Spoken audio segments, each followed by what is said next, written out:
Hello,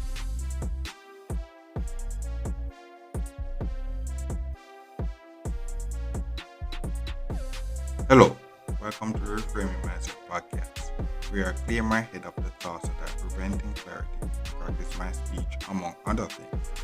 Episodes range from informative knowledge to funny stories about my experiences, and in the future, maybe include interviews. So subscribe and enjoy. Episodes drop every other day.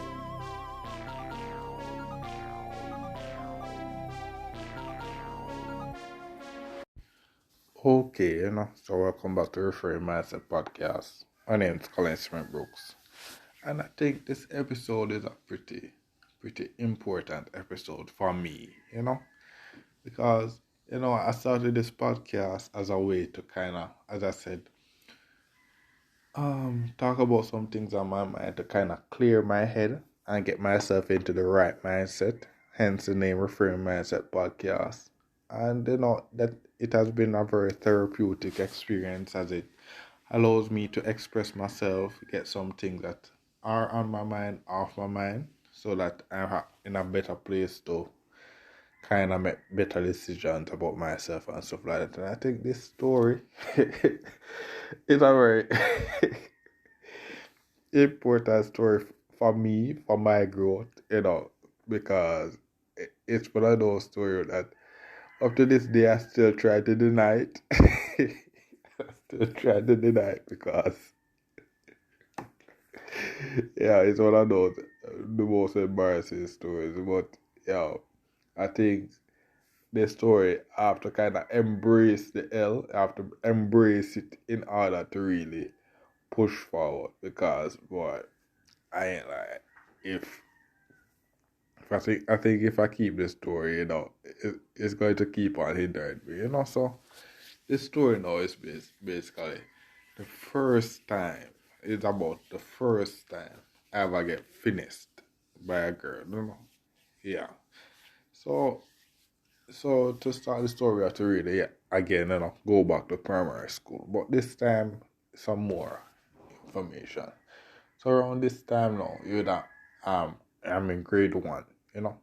Again, and then next something I should know that I started primary school really really young compared to everyone else. The average age a person start grade 1 was at 6 years old. I started grade 1 way younger than that. The next thing is, during this time, as I said, my aunt was a teacher there. And then, so she usually get a very significant, I write it pay, compare pay that allow me to be somewhat spoiled, when I was younger, because the pay allowed her to buy some really nice grocery and stuff, So usually really had some nice things that I usually like when I was young. So that was one another thing. And then not only that, with my auntie living with my mother and such, with the two of them working, the household income was kind of significant compared to when she left, significantly more compared to when she left. So that's the first thing. And I think, is there any other sort of thing needed to?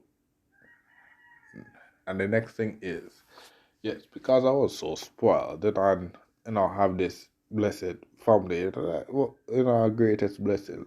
Family is life's greatest blessing.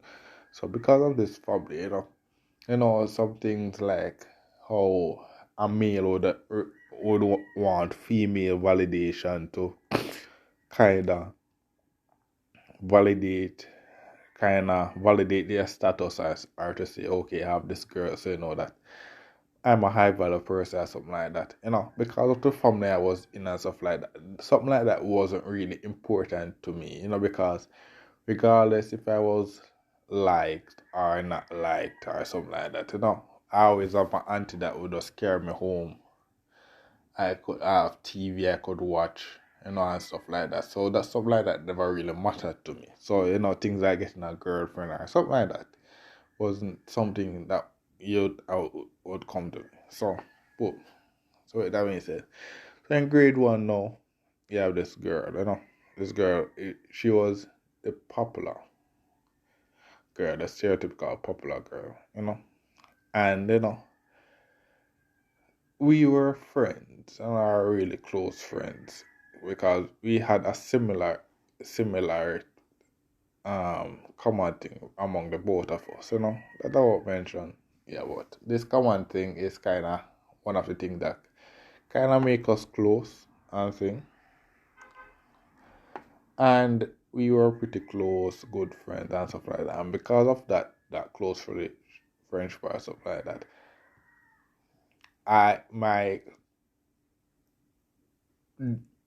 also with me having my aunt as a teacher there, and people knowing my aunt and thus knowing me, which kind of upgrade my status in the school and made me get protection and stuff like that.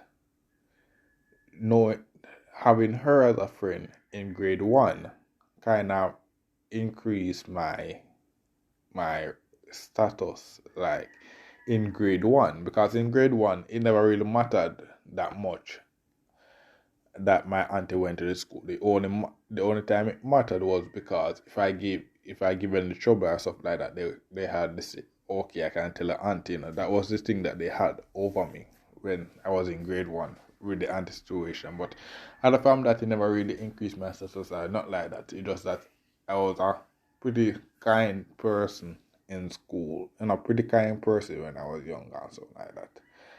And because I was kind, I got used a lot and stuff like that, which it never really mattered to me because because of the position I was in.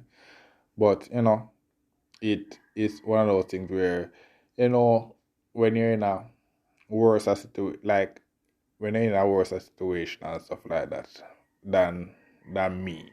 So like majority of person were in a worse situation than me. My the family our household that I was growing up in, it was a family.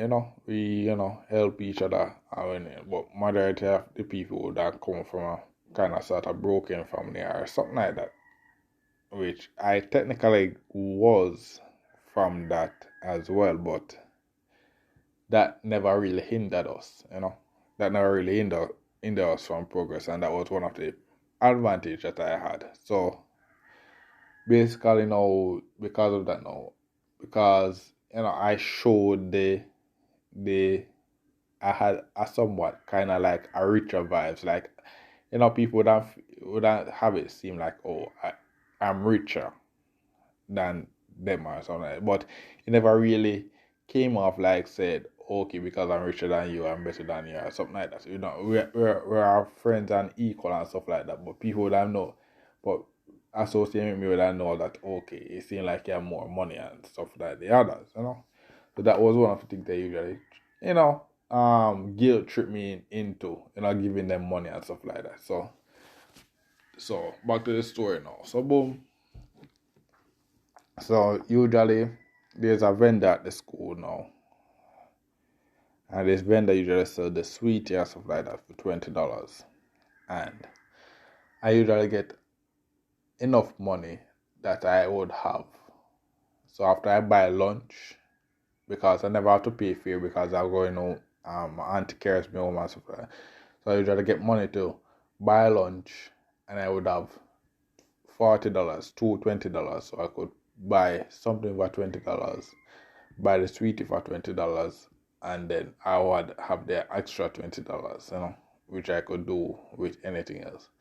So the girl now usually asks me for $20, and because I have the extra $20, I never see it as nothing, so I just okay, give it to her. And then every day now should I do the same thing, and I was give it to her. But there was one day now where I think I either got $20 less or I lost the $20. And I gave the $20 to her prior to the lunchtime, and I said, and then I actually need $20 now to buy the sweetie.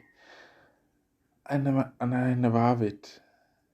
And so me at the time, to profess before, as I said, my aunt was a teacher and stuff like that. So she, the household income was more. So I kind of felt more secure compared to after. And to somewhat extent that they would say money is not an issue. Yeah, that being grew up in the family situation that time. I feel like one of those rich people that say, "Oh, money is not a real issue." Due to how it was. But so when I went to my aunt now and asked her for $20 to ask to to buy something or something like that, to buy the sweetie, is like um she gave it to me. Or no. Oh yes. So I think I know. I think I remember what happened was that the I think I started to get less money.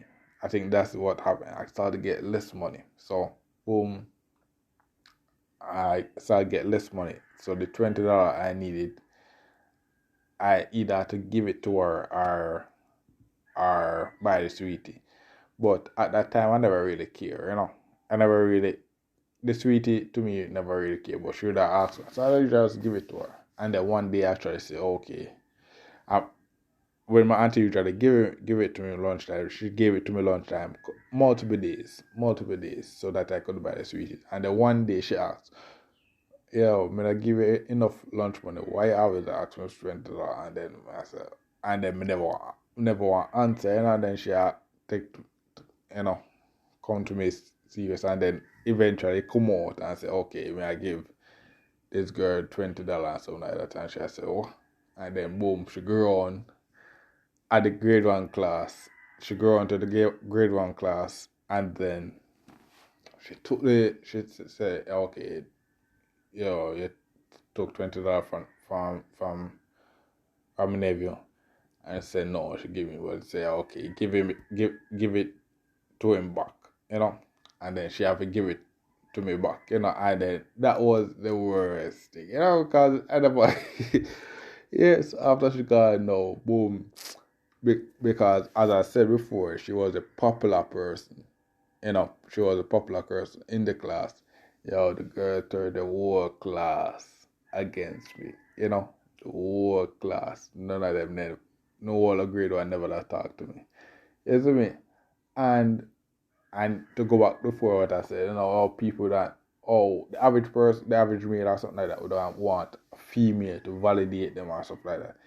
It got to me that the whole class was against me. It really got to me. But it was just fascinating, it was just fascinating to see that, damn, bro, that one girl that has so much influence and stuff like that. And it, every lunchtime, I would just be sitting down at this place where I could sit down and I could watch the kids playing cricket or whatnot. I do usually some other people there sitting down there. So I will just boop and I look and I see me alone, just sitting there, watching the rest of grade 1 playing games and stuff like that, and none of them not talking to me. I would just sit there and I was like, yo, this is what, just getting finessed by one girl can do, and that was, and I think that day is what kind of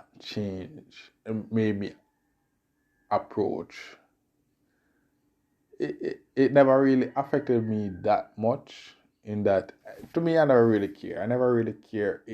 I cared in the short term, in that it was like, damn, bro, this is really what one girl can do, because I never really do what one girl want, and then boom, she turned the whole class. And it kind of enlightened me to say, okay, yeah, this is what the female power is, to kind of finesse.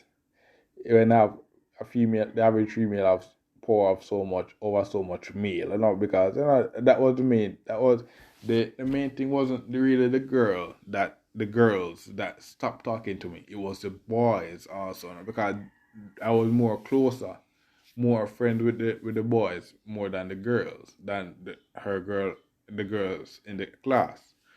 But when the boys also stopped talking, I was like, it was an eye-opening experience, and it was like, you see me? But what happened was that weird over time. It went on for like a week, or no, it went on for like a month or so, and I was sitting there, I was fascinated and stuff. But what kind of changed was how I think she thought that it never really affected me that much, because after some time, being alone actually was more fun to me. I just watching was more fun than actually having friends at that time. Because I was at those time I was pretty imaginative. I usually have this imaginary stories in my head and stuff like that. So I just usually just sit down every lunchtime and just have this imaginary situation in my head and say, and that usually just keep me occupied. And eventually, it wasn't she that actually came back and talked to me first or something like that. It was one of the girls in the class that wasn't really a person that was popular in the class. She came and talked to me, and then I just talked to her, because, as I said, it never really mattered to me if she was popular, and that I was just a pretty kind and cool person at the time, so I just talk to anybody. I just me and her talk, and it just keep me time. It would just keep me company other from those other times, and then eventually some other girls come and talk, and then boom, eventually then she came around and they start talking to me, and then that's why it it kind of resolved itself. Yeah, so I think it was this experience. Man, let me kind of that kind of opened my eyes, and let me kind of see through the facade that is females. That was the thing that and while some as I growed, I kind of because this podcast, one of my most popular episode, I think, was um um bad luck getting girls or something like that. I think that was one of my most popular episode. So I think all of those situations is due to this first one, this first experience that kind of let me, that made me kind of never like the idea of being with a girl. I like that being a friend with them or stuff like that. It was cool to me, but going second base, having them to be my girlfriend or something like that, to me, it always seemed like a shocker. I feel like I am in a feel. I never felt free dealing with that, because usually when I have to deal with them, in that situation, I have to really consider their feelings, go and talk to them and stuff like that. That wasn't me. I was more of a loner. I like my alone time and stuff like that. But I think with a girl now, I have to kind of talk more and deal with them more and talk about more useless things that never really mattered to me. That that was the main issue. That's one of the main issues that I have, was dealing with going to a second base with a girl. And I deal with all that useless talking and stuff like that. And the next thing was me not at what was the hostel I was in before. I could just really care over a girl or something like that. That was the next thing. So those were the two reasons that kind of prevented me from going second base with a woman. And I think it all started from this story, me seeing firsthand of how it feels to be on the wrong side of a girl. It kind of just opened my eyes and said, yeah, is it worth it? And then up to this day, it's not really, I think, getting money getting money, improving yourself is a more worthwhile experience than actually investing your resources into a woman. And I said it's better. It's if you find the right one, it's good to invest in her because as they said in the Bible, I think it says a wife, he that finds it a wife finds it's a good thing, better than silver and gold and stuff like that. So I'm not saying that women aren't bad. Finding the right one is better than many things in this world, but other from that, it's best to invest in yourself, So yeah, this was a pretty long story, but I had to get this one. I think this is an important one for me this year in 2022 to kind of get over the hump. So yeah, I think thank you for listening to this episode, and look forward for the next episode. Well, this is the end of the episode. Thanks for watching and look forward for the next episode. To support this podcast, go to anchor.fm/cssb/support or become a sponsor for this episode. If you have a product that you want to have more exposure, DM me on the Instagram page, Reframing Mindset Podcast, or on Twitter @ReframingP. Either way would help. Thank you regardless for listening, and here's a preview for the next episode. This episode, since the last episode is how the first time I ever got finished by a girl. This episode is kind of the opposite, The one time I accidentally finished. I don't call it finished, but it was just a bad situation. But we have to chalk it up to the game, I guess. Yeah, man. So we have to say the last story was when I was in primary school. This one was when I was at university, So I was in my third year. And if you have watched the podcast, listened to the podcast from the earlier stage, you'd have learned about UE Carnival, So it was back then. So UE Carnival, if you would know that UE Carnival